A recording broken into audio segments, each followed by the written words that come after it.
L'histoire que nous allons regarder ensemble, c'est une histoire invraisemblable et pourtant une histoire arrivée. Quoi invraisemblable? Ben, vous savez bien, c'est une espèce de petite paysanne de Don Rémy qui déclare qu'elle va faire, elle, ce que les hommes ne peuvent pas faire, c'est-à-dire délivrer Orléans, faire sacrer le roi, et elle le fait. Et puis ce qui complique tout, c'est que cette fille prétend qu'elle a une mission surnaturelle, qu'elle a entendu des voix, et qu'elle est commandée par Dieu pour faire ce qu'elle va faire. Là, vous avouerez que c'est en effet assez déconcertant.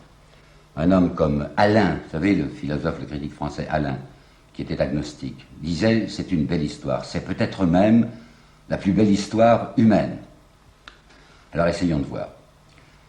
Ce qu'il ne faut pas faire à propos de Jeanne, c'est ce qu'a fait un homme comme Michelet, par exemple.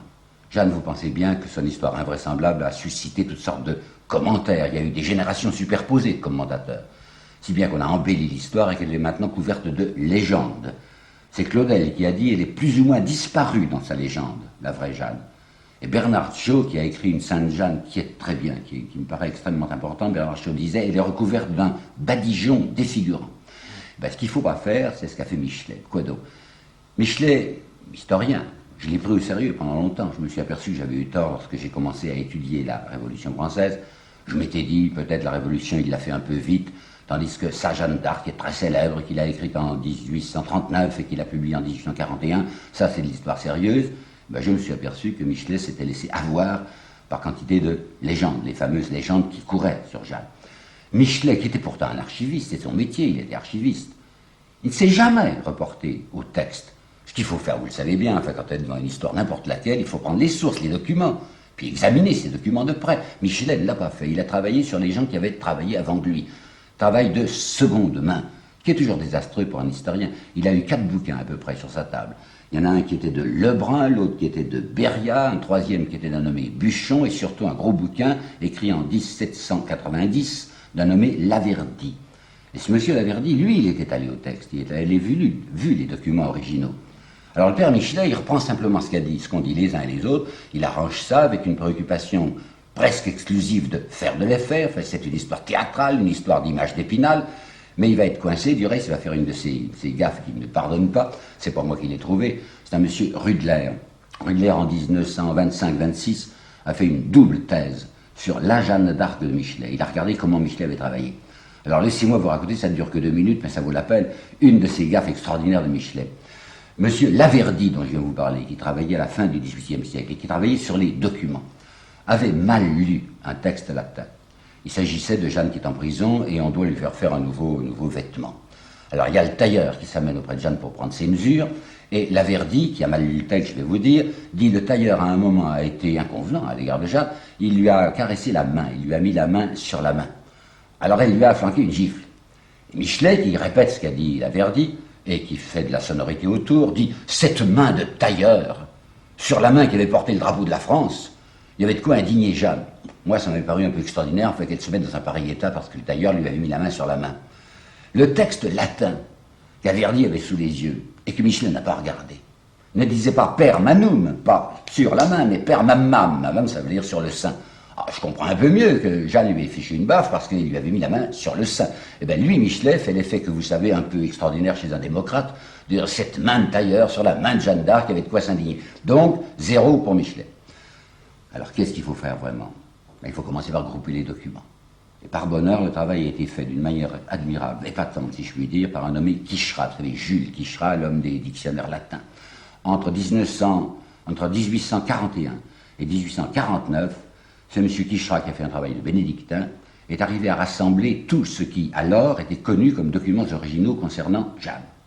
Et depuis ce Quicherat de 1849, on n'a presque rien ajouté, vous savez. Des érudits ont cherché, il y a la spécialiste d'aujourd'hui, enfin celle qui connaît le mieux Jeanne d'Arc, Madame Régine Pernoud, qui a trouvé un certain nombre de petits documents complémentaires. En particulier, il y a eu des lettres qu'on appelle la correspondance Morosini. Les Morosini, c'était des Vénitiens qui avaient des comptoirs à travers toute l'Europe. On a retrouvé cette correspondance, et dans certaines lettres de 1429 et 1430, il est question de Jeanne, donc le document contemporain même, hein, ce qu'on disait de Jeanne à Bruges, ce qu'on disait d'elle à Lyon, ce qu'on disait d'elle à Marseille, c'est intéressant. Régine Pernoud, d'autre part, a travaillé sur les comptes de la ville d'Orléans, et les comptes royaux. Alors on voit apparaître le nom de Jeanne, soit à Orléans, soit dans les comptes royaux. Alors en somme, une fois qu'on a ces documents groupés, rassemblés, qu'est-ce qu'on fait? Ben, on les soupèse. On en fait la critique. Vous savez, la critique des textes, la critique des sources, ça consiste en ceci. Qu'est-ce que c'est que ce document? Quelle est sa date? Quelle valeur de crédibilité a-t-il? Y a-t-il des choses que l'on peut admettre comme vraisemblables ou d'autres qui semblent extrêmement suspectes? Il faut faire un triage, un tri des documents. Et ce monsieur Rudler dont je viens de vous parler, qui a fait le travail sur Michelet, écrit ceci: toute histoire de Jeanne comporte une part énorme de critiques négatives. Ça veut dire qu'il y a quantité d'affirmations qui courent les rues encore, que vous trouvez dans les bouquins actuels sur Jeanne d'Arc, et qui sont fausses. Tenez par exemple, je vous en parlerai dans mon dernier exposé, Anatole France.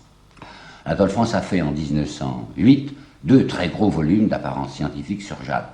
Et à un moment, répétant ce qu'il avait entendu dire, il dit, Jeanne, lorsqu'elle a eu un peu d'argent à sa disposition, s'est acheté une maison à Orléans. Jeanne propriétaire, on ne savait pas, c'est curieux, peut-être qu'elle se disait que lorsque j'aurai fini mon boulot, je m'installerai, rentière comme ça à Orléans. Eh bien, depuis 1909, exactement, oui. Non, attendez, antérieurement à 1909, donc avant Anatole France, un érudit local d'Orléans avait regardé ce fameux acte d'achat. Et ce n'était pas la pucelle, comme on l'appelait à ce moment-là. Mais dans le texte, il y avait la Pinel, P-I-N-E-2-L-E, une femme qui s'appelait la veuve Pinel, était la veuve d'un monsieur Pinel. Eh bien, c'était cette dame qui avait acheté la maison, c'est pas Jeanne d'Arc. Ben, aujourd'hui encore, vous voyez des gens qui vous disent, elle avait acheté une maison là. Une autre histoire, par exemple, lorsqu'elle va se présenter devant le roi. L'on dit, le roi s'est dissimulé, il s'est mis parmi les courtisans, il s'est même habillé d'une manière non somptueuse pour que Jeanne ne le reconnaisse pas, et elle l'a cependant reconnu. C'est une blague, c'est une histoire inventée, longtemps après Jeanne, par conséquent, pas question. Lorsque cette malheureuse fille, prisonnière à Beaurevoir, va sauter d'une tour, d'une fenêtre, je sais pas, peut-être du sommet même, du château de Beaurevoir, pour se suicider, enfin pour se tuer, parce qu'elle a horriblement peur de tomber entre les mains des Anglais. Comme aujourd'hui, c'est assez moche de dire Jeanne d'Arc a failli se suicider, alors on vous raconte, c'est dans l'histoire de M. Calmette par exemple, elle est descendue avec une corde, et puis la corde s'est cassée. Mais non, il n'y a pas question de corde. Jeanne au procès, quand on l'interrogera là-dessus, dira carrément, oui, j'ai sauté. Ben, je viens de vous donner 3 exemples, mais il y en a comme ça 10 000. Il y a des quantités de choses qui courent les rues sur Jeanne, qui sont considérées comme authentiques et qui ne le sont pas. Savez-vous que Zola, on ne l'attendrait pas dans notre histoire. Eh bien, Zola, quand il avait 22 ans, avait eu l'intention de faire une Jeanne d'Arc. Et j'ai vu la lettre qu'il écrivait à son ami Baye à ce propos. Je voudrais faire une histoire simple et vraie. Je voudrais avoir devant moi une vraie jeune fille, parlant comme une jeune fille, et je voudrais raconter cette histoire, disait-il, sans point d'exclamation. Ben, j'aime bien ça, sans point d'exclamation. Alors que Michelet travaille dans le point d'exclamation. C'est ça que je voudrais essayer de faire moi-même. Une histoire de Jeanne avec simplicité et sans point d'exclamation. Je sais que c'est difficile, hein. Je me rends compte que je suis présomptueux. Vouloir remuer de nouveau ces cendres où tant de mains ont déjà puisé, c'est peut-être dangereux. Et puis je sais qu'un garçon comme Jacques Madol, qui est un historien français, qui est un bon historien, a dit « il subsiste toujours du mystère autour de Jeanne ». C'est absolument certain, il y a de l'énigme encore. Cette Régine Pernoud dont je viens de vous parler, qui est là vraiment la spécialiste, la connaisseur de Jeanne aujourd'hui, elle a écrit ceci. « Tout n'est pas clair sur le cas de Jeanne. On a le sentiment qu'elle ne finira jamais de nous poser des questions. Alors disons, c'est difficile, mais en même temps c'est fascinant, alors essayons. » Alors, première chose à dire, son nom d'abord. Vous vous rappelez, dans mon premier exposé, juste en commençant, je vous ai dit, il ne faut pas dire Jeanne d'Arc, c'est un nom qui n'existe pas, Jeanne d'Arc. En effet, si, au moment où elle était vivante, quelqu'un l'eût appelée Jeanne d'Arc, elle ne fut pas retournée, enfin, elle ne savait pas du tout ce que ça signifiait. C'est en 1576, 1576, qu'un poète orléanais a inventé de l'appeler Jeanne d'Arc. Mais elle-même au procès, quand on lui dit, vous savez, en commençant un procès, déclinez vos noms, origine, qualité, elle va dire, au village, on m'appelait Jeannette. Quand je suis venu en France, on m'a appelé Jeanne. Alors il y a Cochon, le président du tribunal, qui dit, oui, mais votre surnom. Attention, aujourd'hui on dirait votre nom de famille. À ce moment-là, on disait votre surnom. Elle dit, je sais pas. Au pays, quelquefois, mon père, on l'appelait d'Arc. Attention, c'est même pas sûr qu'elle ait dit d'Arc, parce que dans le document que nous avons sous les yeux, le document original, on ne sait pas si la dernière lettre est un C, D-A-R-C, ou bien un E, D-A-R-E. Et moi, j'incline plutôt pour D-A-R-E, d'art. Pourquoi? Parce que dans un document du XVe siècle, qu'on appelle le manuscrit d'Orléans, il y a ceci, Jeanne était fille d'un laboureur nommé Jacques Tart, T-A-R-T. T-A-R-T. C'est la même sonorité que d'art. Les noms propres à cette époque-là, ça a tellement peu d'importance pour les petites gens qu'un personnage que vous allez voir survenir, qui est un oncle ou un cousin de Jeanne, il y a des documents qui l'appellent Durand Laxart, d'autres Durand Lassois. En réalité, on l'appelait tout simplement Durand. Lorsque le roi va anoblir Jeanne à la fin de l'année 1429, il lui donnera un nom, il l'appellera Day, D-A-Y. Et maintenant, c'était les Day qui vont devenir les Dulis, en 2 mots, Dulis, un beau nom, hein. Et bien, un des frères de Jeanne, plus tard, se fera appeler Dali, D-A-L-I-E. Il a transformé ce Dulis, parce qu'une fois de plus, je vous le répète, ça ne compte pas les noms propres. Alors disons, conclusion, on pourrait à la rigueur appeler Jeanne Dulis, puisque c'est comme ça que le roi l'a baptisée. Quant à Jeanne d'Arc, pas possible, 0, ça n'a jamais existé. Les parents, bon, on ne sait pas grand-chose sur les parents. On n'a pas leur âge, par exemple. On ne sait pas quel âge avaient le père et la mère lorsque Jeanne va se lancer, lorsqu'elle va mourir. On sait que le père Jacques, qu'on l'appelait peut-être de temps en temps d'Arc ou d'Arc pour le distinguer d'un autre Jacques local, on sait que c'était pas tout à fait le dernier venu dans son petit village de Domrémy, puisqu'il a été un moment doyen du village pour une affaire avec le comte, le seigneur de Baudricourt, dont je vais vous parler maintenant, qui habitait Vaucouleurs, c'est-à-dire à 20 km. Alors peut-être que le laboureur Jacques, dit d'Art, peut-être que ce laboureur avait un certain bien. En tout cas, certainement, ce n'étaient pas des gens opulents. La mère, on sait qu'elle vivra jusqu'à 1458, alors que Jeanne va mourir en 1431, mais on ne sait pas à quel âge elle est morte.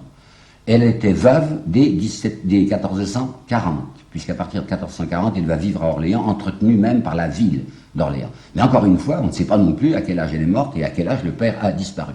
Donc on ne sait pratiquement rien. Il y avait 3 frères et une sœur. 3 frères aînés et une sœur, semble-t-il, plus jeune. 3 frères aînés, Jacquemin, Jean, Pierre. La sœur, Catherine. Mais quand Jeanne va partir, sa petite sœur Catherine était déjà disparue. Alors c'est ici qu'il faut absolument régler, et en 2 minutes, une affaire grotesque, mais qui continue à faire du bruit aujourd'hui. Ça a commencé en 1805.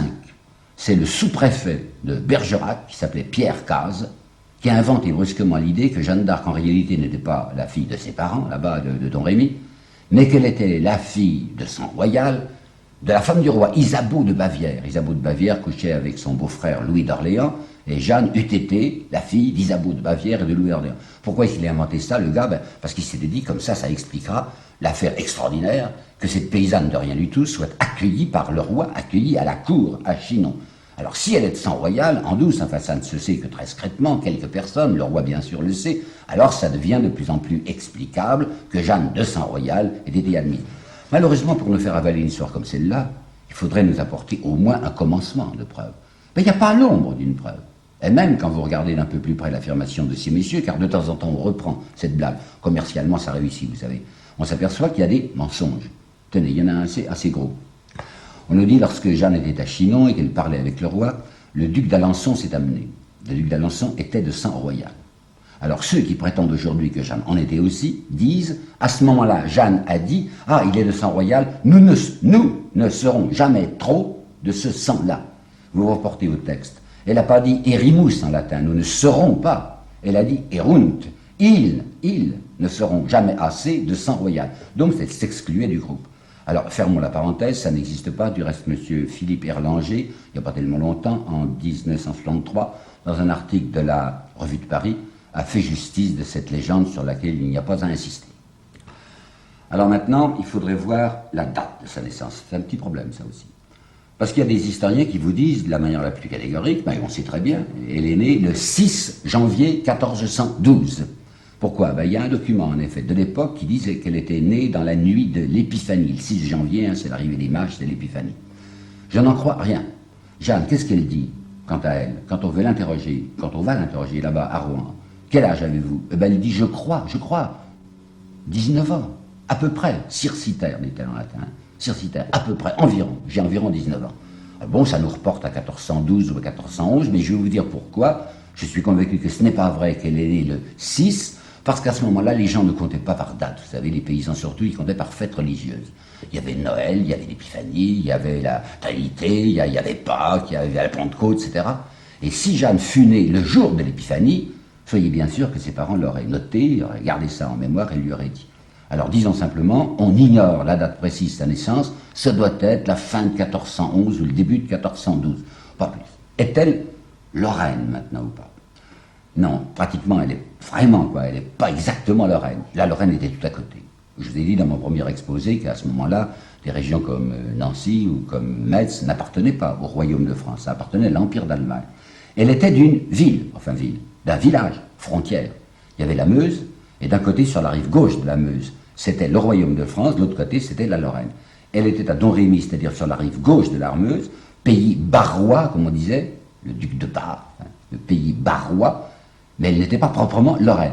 On le dira rapidement, Villon, à la fin du siècle, va dire Jeanne, la bonne Lorraine, qu'Anglais brûlèrent à Rouen. Non, pas exactement. Et puis à partir de la guerre de 1870, enfin 1870 en France, quand Jeanne va représenter l'idée de la revanche, de la résistance contre les Allemands, enfin, on a été battu, mais Jeanne avait repoussé les Anglais, mais de même on repoussera les Allemands. Alors c'est devenu très important de dire qu'elle était Lorraine.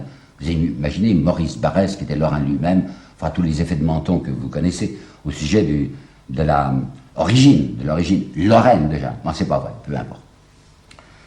Alors ce qui est très important, c'est de savoir un peu ce qui s'est passé dans ce que j'appellerais sa vie cachée, si vous voulez.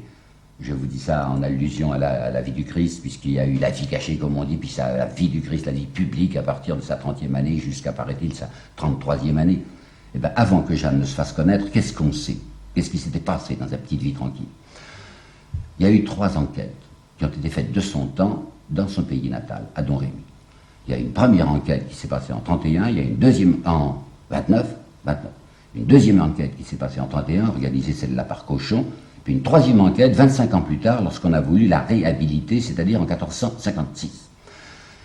On nous dit, assez volontiers, que la première enquête, on n'en connaît rien, c'est vrai, mais que de la deuxième enquête, on ne sait rien non plus. Si. La deuxième enquête, celle de 1431, l'enquête hostile, l'enquête de Cochon, qui a envoyé des gens pour essayer de trouver des renseignements hostiles à Jeanne, il en a trouvé. Mais il est habituel de n'en pas parler. Moi, je vous en parlerai.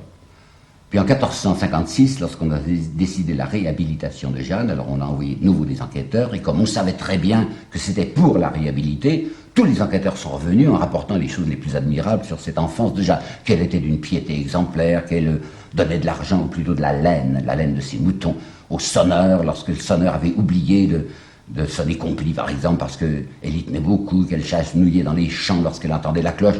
Tout ça, c'est pas sérieux. Je sais bien que le père Tonqueur ou que madame Régine Pernoud sont noyés d'émerveillement devant ces documents de 1456, moi pas. Qu'est-ce qu'on peut dire? Elle ressemble à une petite fille, enfin, gentille, tranquille, il n'y avait pas d'histoire autour d'elle. Elle était pieuse comme étaient pieuses ses camarades, s'il faut en croire un document, elle était même un peu trop pieuse et que ses copines se moquaient d'elle parce qu'elle était tout le temps à faire des prières, j'en sais rien. On ne sait rien de sûr, on sait simplement qu'il n'y a pas eu d'affaire, il n'y a pas eu d'histoire sur elle. Mais voilà 2 choses beaucoup plus consistantes. Et ça, elles sont datées. En 1428, les gens de Domrémy ont été obligés de s'enfuir parce qu'il y avait une espèce de pirate local qui s'appelait Antoine de Vergy qui faisait une razzia sur le pays. Alors ils refluent, ils vont où? À la ville voisine, qui s'appelle Neufchâteau, qui est à 10 km en amont sur la Meuse, et Jeanne suit ses parents jusqu'à Neufchâteau. Et là, certainement, il n'y a pas de question, c'est vrai, elle a été servante dans une hôtellerie. Et on sait même qui tenait l'hôtellerie, une femme Valder qui était nommée dans le pays Larousse, elle était surnommée Larousse. Et bien Jeanne va travailler chez Larousse comme servante d'auberge pendant un certain temps. Pourquoi? Il me semble que, vraisemblablement, les parents qui payaient chez Larousse ont prêté leur fille, parce que ça venait en déduction de leurs frais. Ils n'étaient pas riches, ces gens, ils étaient réfugiés là. Alors si on fait de la fille aînée une servante, ça diminue les dépenses. Et c'est peut-être là que Jeanne a appris à monter à cheval. Il y a un chroniqueur de l'époque, un nommé Monstrelet, qui est bourguignon, c'est-à-dire de l'autre côté, qui dira, mais sans animosité, c'est là que Jeanne, s'occupant des chevaux, a appris à monter à cheval. Bon, premier point, elle va rester un certain temps à Neufchâteau. Et deuxième point, ce qui est très intéressant, c'est à Neufchâteau qu'il lui arrive une histoire d'amour. Cette gosse, à ce moment-là, elle a 15 ans, 16 ans, elle était prise d'un garçon, elle a même presque promis, semble-t-il promis à ce garçon, qu'elle va l'épouser, puis tout à coup elle se ravise. Alors le garçon va la poursuivre en justice ecclésiastique à ce moment-là, l'officialité de Toul, qui n'était pas tellement loin, il va traîner Jeanne de Neufchâteau à Toul en rupture de promesse de mariage. Et finalement il sera débouté parce que Jeanne arrivera à prouver qu'elle ne s'était pas véritablement engagée. Très intéressant de savoir que cette petite, comme tout le monde, enfin, a eu son histoire d'amour. Et les voix de Jeanne. Il n'y a pas moyen de ne pas en parler, des voix de Jeanne. Je sais bien que c'est gênant, on dit c'est une pauvre fille, une hallucinée, et il y a des gens qui disent, simplement, on n'en parlera pas du tout. J'ai vu des manuels scolaires où ce mot même de voix n'était pas prononcé. On aurait dû dire, me semble-t-il, Jeanne a cru entendre des voix, si on n'y croit pas. Mais elle passait carrément sous silence, il n'y a absolument pas moyen, c'est anti-historique, étant donné que pour elle, c'était capital. Alors qu'est-ce qu'elle a dit là-dessus? Au procès, elle a raconté ceci. J'avais 13 ans, ça il a précisé, j'avais 13 ans, ça nous fait donc 1425 à peu près. J'avais 13 ans. Et un jour, à midi, j'étais dans le jardin de mes parents, puis tout à coup il y a eu à ma droite, du côté de l'église, il précise bien, à ma droite du côté de l'église, une grande lumière. Alors je me suis retourné, parce que j'étais épaté par cette lumière, puis une voix est sortie de cette lumière. Cette voix me parlait. Puis il n'y a pas eu simplement une voix, mais il y a ensuite, dit-elle, plusieurs voix. Et qu'est-ce que lui disaient ces voix? Elle lui disait d'abord, gamine, 13 ans, sois une bonne petite, sois gentille, continue à être bien pieuse comme tu es, sois gentille avec tes parents. Puis peu à peu, les voix auraient, paraît-il, changé de ton. Elle lui aurait dit, tu sais Jeanne, on a une idée sur toi. Il faut que tu ailles trouver le roi. Et il faut que tu délivres Orléans. Il faut que tu ailles faire sacrer le roi. Alors cette gosse dit, moi j'ai été absolument ahuri. J'ai dit, mais je suis une gamine, je ne sais pas même monter à cheval. Comment voulez-vous que je fasse ça? Et bien les voix ont insisté, ils lui ont dit, c'est toi Jeanne, c'est toi, on a voulu que ce soit toi. Alors finalement, il y a cru. Alors encore une fois, je ne sais pas ce qu'il y a derrière, enfin je vous le dirai à la fin, je me risquerai, je vous dirai mon avis à moi. Mais ce qu'il y a de certain, c'est que cette fille a été commandée, dirigée. Elle y a cru, mordicus, vous savez comment on dit mordicus? En effet, c'est le cas, elle y a cru jusqu'à la mort. Puisqu'on l'a brûlée à Rouen, à cause de quoi? Parce qu'elle n'a pas voulu renier ses voix. Donc ça compte terriblement. Alors historiquement, il faut dire, cette petite s'est crue réellement mandatée d'une manière religieuse et mystérieuse. Alors Peggy, qui a fait deux livres, vous savez, successivement, sur Jeanne, Peggy suppose une espèce de drame cordélien qui serait passé chez cette gamine entre ce commandement qu'elle a reçu, ce commandement surnaturel, et puis l'obéissance qu'elle doit à ses parents. C'est bien que ça ne va pas marcher, en fait, qu'elle dise à ses parents, je veux partir, ses parents l'en empêcheront. Eh bien, j'y crois pas du tout qu'il y a eu vraiment un drame de conscience chez Jeanne. Pourquoi? Parce que quand on l'interrogera là-dessus, elle va répondre, oh, aurais-je eu sans père et sans mère que je serais parti quand même. Donc ça n'est pas du tout un problème qui s'est passé dans son cœur entre ce commandement surnaturel, soi-disant, et l'affaire du respect de ses parents. En revanche, je crois qu'il y a eu un drame au moment de Neufchâteau. Cette petite s'est mise à aimer un garçon, puis elle s'est reprise. Elle avait envie de se faire épouser par ce garçon, elle a envie de ce garçon sans doute. Mais alors attention, si elle se mariait, elle était en train de faire le contraire que ce qu'il avait demandé de faire les voix. Elle s'est dit quand même un moment, puis elle s'est dit non, je ne peux pas faire ça. Je suis mandaté, j'ai une chose à faire. Alors tant pis, j'aime ce petit, mais je vais m'arracher le cœur parce qu'il faut que je suive mon commandement. Je crois que c'est ça son vrai drame. Vous savez, il y a tentation et tentation. En réalité, on obéit toujours à la tentation la plus forte. Seulement, quand on dit le mot tentation, presque toujours tout le monde pense à tentation charnelle. Mais il y a des tentations où le sexe n'a aucune part. Et justement, parfois, pour certains êtres, ces tentations-là sont irrésistibles. Et bien Jeanne, elle a suivi son autre tentation, la tentation dite, entre guillemets, dite surnaturelle. Comment veut qu'elle fasse, cette petite, pour se faire envoyer auprès du roi? Alors elle va suivre la voie hiérarchique. Elle va aller trouver le patron du coin, le préfet, si vous voulez. Qui c'était? C'était le seigneur Baudricourt qui commandait la petite forteresse de Vaucouleurs. Et je vous ai dit, Vaucouleurs, c'est quelque chose comme 20 km à peu près au sud de Domrémy. Elle ne peut pas non plus aller trouver toute seule, ce monsieur. Le type ne la recevra pas. Il faut qu'elle ait un complice masculin. Alors c'est là où elle va trouver son oncle, elle l'appelait son oncle, c'était un cousin de sa mère, qu'on appelait au village Durand la Soie ou Durand l'Axar. Et elle dit à l'oncle Durand, j'ai eu des visions. Je suis convaincu que je suis commandé comme ça pour faire ce truc. En plus, vous avez bien entendu parler, il y a des prophéties dans la région qui disent que c'est une vierge qui va réparer ce qu'une autre femme a fait de mal. Quelle autre femme? Isabeau de Bavière, vous vous rappelez, qui en 1420, elle était la femme du roi, avait décidé que le prochain roi serait un Anglais. Alors il y aura une vierge qui va faire le contraire de ce qu'a fait cette mauvaise femme. Tout le monde savait qu'Isabeau de Bavière, c'était une garce. Je crois que ça se rattachait à une idée religieuse, vous savez, l'idée qu'il y avait une femme qui a perdu le genre humain et qui s'appelait Ève, puis qu'il y a une autre femme qui était vierge, qui s'appelait la Vierge Marie, qui avait sauvé le genre humain. Tout ça devait se mêler. Alors la petite Jeanne, qui a entendu parler de ces prophéties, dit à son oncle, vous savez, ou tu sais, c'est pas croyable, mais c'est moi qui suis chargé de faire ça. Eh ben, Lamartine, dans un texte de 1852, aura un mot qui m'a frappé beaucoup. Ce Durance, donc le Durance, c'est le premier croyant de Jeanne. C'est le premier homme qui a cru à cette fille. Et il va la conduire, en effet, auprès de Baudricourt. Vous imaginez, hein, le sire de Baudricourt qui reçoit un paysan qui lui dit « j'ai une nièce qui est illuminée », mais il le renvoie tout de suite, il lui dit « on fait des histoires de fous, ça ». Et il va même lui dire carrément, et Jeanne le racontera, il dira « votre nièce, il faut lui foutre des baffes, hein, puis la ramener chez son père, puis qu'elle la mette sous clé ». Loupé. Ça se passait vraisemblablement, semble-t-il, au printemps 1428. Mais je viens de vous dire, il y a un instant, qu'il y a eu entre-temps l'affaire du sire de Vergy, cette espèce de pirate, qui s'est jeté sur Don Rémy. Les parents de Jeanne et elle-même vont se réfugier à Neuchâteau. Ils rentrent à Don Rémy, qu'est-ce qu'ils trouvent? La maison complètement pillée et l'église brûlée. Et Jeanne, telle qu'elle est, cette petite, qui depuis des années se dit j'ai une mission. Je viens de claquer ma mission, je viens de l'oublier, ma mission, puisque j'ai promis à un garçon de l'épouser. Je suis convaincu qu'à ce moment-là, il se fait des remords. Il se dit si j'avais été chic, en fait, si j'avais pas commencé à parler d'amour avec ce garçon, peut-être que ma maison n'aurait pas été brûlée, peut-être que mes parents ne seraient pas malheureux comme ils le sont aujourd'hui. Alors il faut absolument que je reparte. Et comment faire? Elle a commencé à parler autour d'elle. Elle a dit à des gens, vous savez, vous allez être étonnés de ce qui va m'arriver, mais je vais m'en aller. Alors le père, il en a entendu parler. Au procès, elle racontera, mon père a eu un rêve où il me voyait partir avec les soldats. Non, non, je ne crois pas du tout à une histoire de rêve. Le père Laxart avait parlé, d'autres avaient parlé, et le père de Jeanne lui dit, écoute mon petit, si jamais tu veux faire ce que tu as envie de faire, je te noierai de mes propres mains. Mais il badinait pas, le père. Hein. L'idée que sa fille part avec les soldats, ben, c'est une ribaude, comme vous savez, quand on voyait passer des mercenaires, et ils avaient souvent en croupe ce qu'on appelait à ce moment-là des amiettes, c'est-à-dire des putains qui les accompagnaient à la guerre. Alors le père Jacques, quoi, quand il dit ma fille veut partir, oh ben je vois ce qui va arriver, hein. Elle va être parmi les putains de l'armée. Alors il la menace de mort. Tant pis, cette gosse veut repartir. Alors elle va retrouver son oncle la soir. Je crois qu'elle le possède, enfin, je ne sais pas comment, elle a un pouvoir, et lui fait faire ce qu'elle veut. Elle lui dit, je veux retourner chez Baudricourt. Alors cette fois, il va faire un gros mensonge, ce type. C'est très mal. Il va aller trouver le père Jacques, et il lui dit, il y a ma femme qui va accoucher, hein. Moi je suis très gêné, est-ce que vous pouvez pas me prêter Jeanne pour veiller ma femme pendant ses couches, quoi, puis pour s'occuper du bébé au début.